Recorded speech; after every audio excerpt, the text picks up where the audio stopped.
Hey guys, I got my hand tied today. I'm going to show you what that's all about on today's video.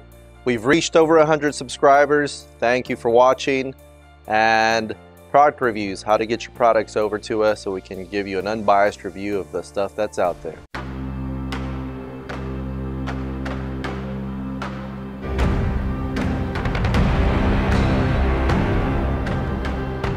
So the reason I have my hand tied today is because we got a question from one of our viewers, and he was asking why he was having hip pain right behind his hip. Now the hip pain was mainly there at night, also when he tried to get up and move around. So he spends most of his time sitting down for about 7 hours, tries to get up, walk around, but it's not helping. So this is what happens to tissue when you're in one position for an extended period of time. I've had my finger tied for maybe about 5 minutes, okay? So you can see how I have it strapped down. I'm gonna untie that, okay? I'm having a little bit of difficulty straightening my finger. It's very stiff through here. And now I'm getting blood flow back into it. Okay. What does that have to do with hip pain? So if you're sitting down for an extended period of time, okay, let me get a chair.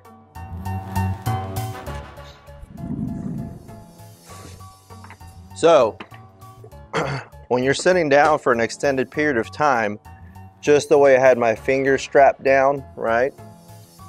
When you're sitting down for an extended period of time, your hamstring, which is the muscle responsible for bending your knee, is in a shortened position, okay? So right now the recommendation is don't stay in one position for longer than 20 minutes. You actually want to move around. They even practice that in the hospital. So when someone's laying in a hospital bed, you're actually supposed to go in there and move the person if they're unable to move themselves, because then they can build pressure ulcers. Okay, our muscles have a protein called elastin, and I know we talked about mouse shoulder and how the weight of the arm can stretch out that muscle tissue and create more flexibility than what it needs. And you have the other end of the spectrum, where if you're in one position for an extended period of time, that muscle shortens. Now, what does that have to do with hip pain? Easy. So this muscle is shortening. You're sitting on your tush for an extended period of time. That muscle becomes actively insufficient. So now when you go to stand, okay, so now when you go to stand, you need this muscle to be the primary muscle to propel you forward when you walk. With a shortened hamstring, you're going to create an imbalance between the hamstring and the gluteal muscle, okay?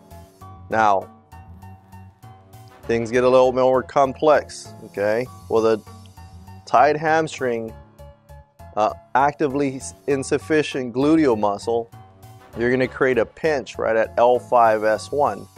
L5-S1 is going to refer pain here and here. Okay, so here's the pinch, here's the referral, okay? And that's when you feel that hip pain at night, okay? If it were truly just a hip joint issue, you'd only feel it when you're standing. If you're feeling it at night as well, that's actually nerve pain, okay? So what do you do for that, okay? So this actually has to be done daily in order for you to eliminate this pain. And the more you activate the glute muscle, the more balance you create between the hamstring and the glute, the better the hip pain becomes. So let me show you what to do for that. So the first thing you want to do is you want to activate the gluteal muscles, okay? Easier said than done. So lay face up or lie face up, okay? Squeeze your hip muscles together. Hold for 10 seconds. Don't throw your lower back into it. Don't throw anything else. Okay, and relax. Okay, all this is doing, it's priming the hip muscle, and you're actually using the muscles that you sit on all day.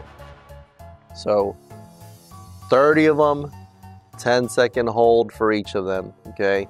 Immediately after that, you turn face down. You're gonna bend your knees. Now you're gonna push your feet together as your knees flare out, okay? That's gonna also activate the hip muscles. Hip muscles are known as your external rotators, okay? Same thing, 30 reps, 10-second hold. Your glutes will be tired, okay? And finally, in a tall kneeling position, okay?